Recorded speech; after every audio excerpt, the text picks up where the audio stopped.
The Widow Share. Chapter 1. The Cleaner.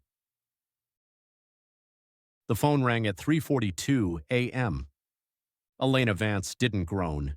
She didn't fumble in the dark. She woke instantly, her mind snapping from deep sleep to high alert in the space of a single breath. She reached for the iPhone on her nightstand, noting the caller ID glowing in the pitch black of her Tribeca loft. Aethelgard Security. "Vance," she said. Her voice was clear, devoid of sleep. "Miss Vance, it's Miller. I'm at the penthouse. You need to come." "Is it Silas?" "Yes." "Dead or alive, Miller?" A pause. The silence was heavy, expensive, and tragic. "Dead, ma'am." Elena closed her eyes for exactly 2 seconds. She inhaled through her nose, exhaled through her mouth, and swung her legs out of bed. "Don't call 911 yet." "Ma'am, the protocol—" "I said, don't call them yet. Give me 20 minutes. If you call them now, the morning edition runs with overdose. If you wait for me, we run with heart failure. Do you understand the difference in share price, Miller?" "Yes, Miss Vance." 20 minutes. She hung up. Elena moved with the efficiency of a soldier assembling a rifle. She stripped off her silk pajamas and walked into her closet. She needed armor. She chose a charcoal sheath dress, somber but authoritative, and a black blazer. She didn't put on jewelry. This wasn't a gala, it was a crime scene. She applied concealer to the dark circles she didn't have, swiped on a matte lip, and stepped into her Louboutins. The red soles flashed like warning lights as she walked to the elevator. In the Uber, she checked the markets in Tokyo and London. Aethelgard Holdings was steady. Silas, the chaotic, drug-addled visionary co-founder of the tech giant, had been a liability for months. But a dead liability was different from a living one. A living liability could be managed. A dead one became a legend or a cautionary tale. Elena's job was to ensure he became a legend. The doorman at the Billionaire's Row penthouse looked pale. He nodded to her, opening the gate without a word. The elevator ride to the 90th floor took 45 seconds. Elena used the time to draft the press release in her head. Tragic loss. Unnoticed heart condition. Worked until the very end. The doors opened. The penthouse smelled of stale champagne and ozone. The floor-to-ceiling windows looked out over Central Park, a dark rectangle of emptiness in the glittering grid of the city. Miller, the head of private security, was standing by the white leather sofa. On the sofa lay Silas. He looked smaller in death. His skin was gray, his mouth slightly open. On the coffee table in front of him lay the evidence of his demise: a mirror, a rolled-up $100 bill, and a small plastic baggie of white powder that caught the ambient light of the city. "Has anyone else been here?" Elena asked, stepping into the room. She didn't look at Silas's face. She looked at the room. "No, just me. I came for the wellness check when he didn't answer the private line." Elena walked to the coffee table. She pulled a pair of latex gloves from her purse. She always carried them, and snapped them on.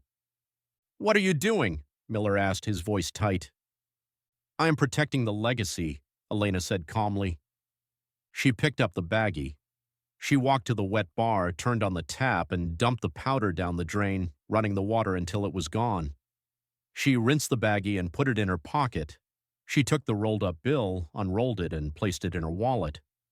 She took a bottle of Windex and a cloth from under the bar sink and wiped the mirror on the table clean. Then she arranged a stack of file folders on the table. She placed Silas's reading glasses on top of them.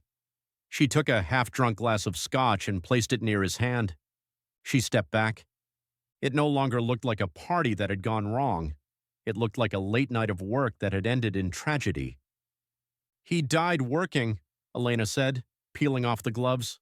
"Stress, the burden of genius. His heart just gave out." Miller stared at her. He looked terrified and slightly impressed. "You want me to lie to the cops?" "I don't want you to lie, Miller. I want you to omit. You found him, you called me, we called them.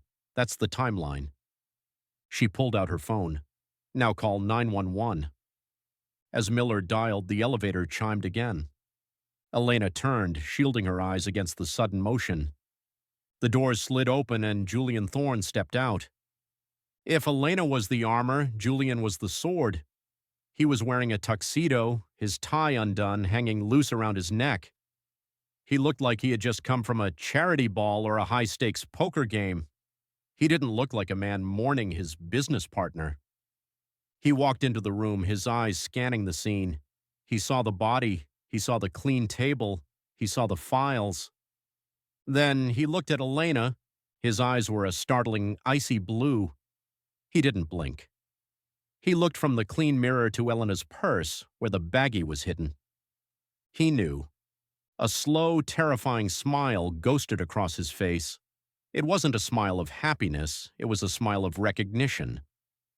"Ms. Vance," Julian said, his voice a low, smooth baritone that seemed to vibrate in the floorboards. "I see you've been busy." "Just tidying up, Mr. Thorne," she said, her voice steady, though her heart hammered against her ribs. "We have a shareholders' meeting at 9 a.m. I thought it best the narrative remains focused." Julian walked over to the body of his friend. He didn't touch him. He just looked down, his expression unreadable. Then he turned back to Elena. "Respectfully handled," he said. He checked his watch, a Patek Philippe that cost more than Elena's father had made in his lifetime. "The stock market opens in 5 hours. Can you hold the line?" Elena straightened her blazer. "The press release is already written. The narrative is set. The stock won't dip. It might even go up. Sympathy points." Julian laughed. It was a dark, dry sound. He walked toward her, stopping only inches away. She could smell him, sandalwood, expensive scotch, and cold air. "You're a cold-hearted creature, Elena," he whispered. "I'm efficient, sir." "Yes," he said, holding her gaze. "You are, just like me." Sirens wailed in the distance, getting closer. "Fix this," Julian said, turning toward the bedroom. "I need a shower. I can't greet the police looking like I've been enjoying myself." He walked away, leaving her alone with the body and the lie.